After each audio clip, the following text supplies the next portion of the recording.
To get started, I'm going to use a bundt pan. And the reason why I'm using a bundt pan is because we want something that has a hole in the center, because this is going to be a surprise cake, so there's going to be a surprise candy filling inside.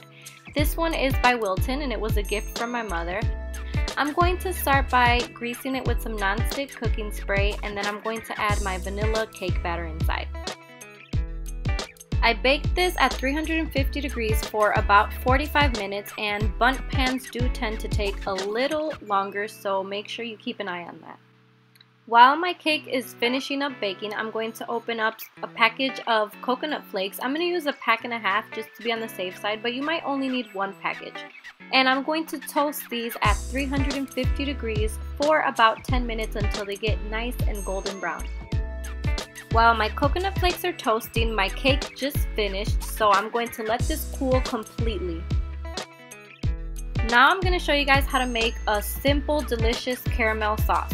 So to get started, you're going to need 1/3 cup or 5 tablespoons of butter, 1/3 cup of brown sugar, and 1/2 cup of milk. I'm going to use a small saucepan and put my heat onto a medium-high. Then I'm going to add in my brown sugar.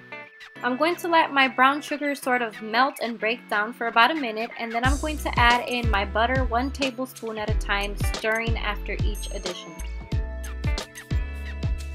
After you've added the last tablespoon, you want to lower down the heat to a lower medium setting, and then you want to add in your milk. Be careful because it will bubble a lot. After it bubbles, let it sit for about a minute or two. You don't want it to get too thick, and then turn the heat off and remove it from the heat completely. Once it has cooled, place it in a small bowl and let it come to room temperature, and you'll notice that once it cools, it will get thicker. After being in the oven for about 10 minutes, my coconut flakes have gotten really nice and toasty and a beautiful golden brown color. And I'm going to let these cool now. Once my coconut flakes have cooled, I noticed that they weren't that really dark brown color that I wanted them to be. So I put some gloves on, and I have some brown food color which I've diluted with a little bit of clear alcohol. And I'm just going to add this to the coconut flakes and mix it throughout so that it gives us a darker brown color. Now that my cake has completely cooled, I'm going to remove it from the bundt pan. And I'm going to brush it with some simple syrup to keep it nice and moist. After brushing the cake with simple syrup, I let it cool for a couple minutes. Now I'm going to slice my cake in half so that we have 2 cake layers.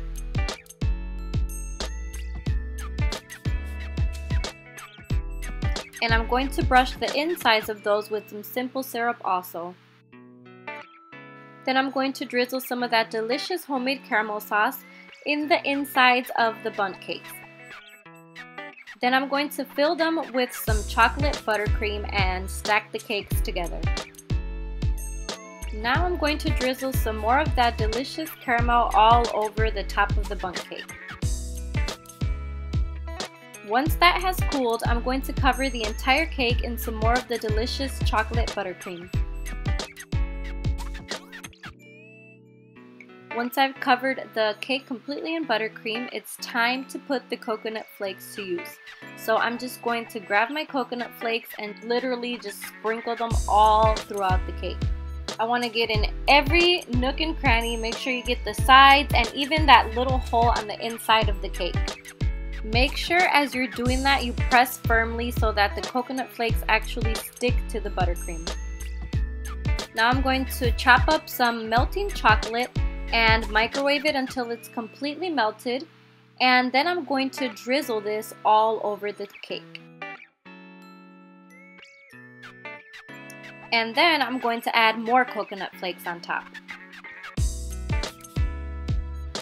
Once the chocolate that we drizzled over the cake has set, it's time to add the surprise candy in the center cavity of the cake. So what I have here is some malted robin's eggs, and I'm just going to add these in the center until they reach to the top. Now remember the beautiful Easter eggs that we made last week? They have a surprise candy filling inside, and I told you I was going to use them in this video. Well, this is where they come to play.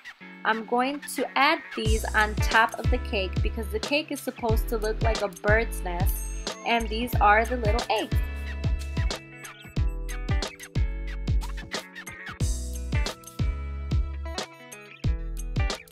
I decided to add a couple more of the little small robin's eggs throughout, and this is the beautiful nest cake. But it's not complete. Let's not forget the true meaning of Easter, which is the day that Jesus Christ resurrected.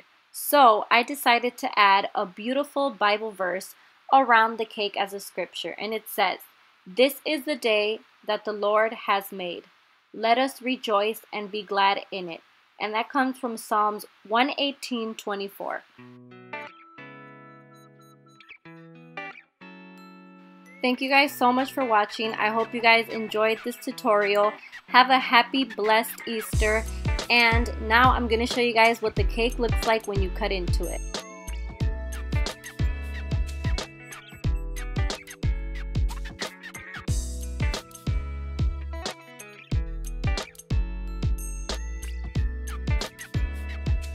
Look at how beautiful it looks with the surprise candy just peeking out.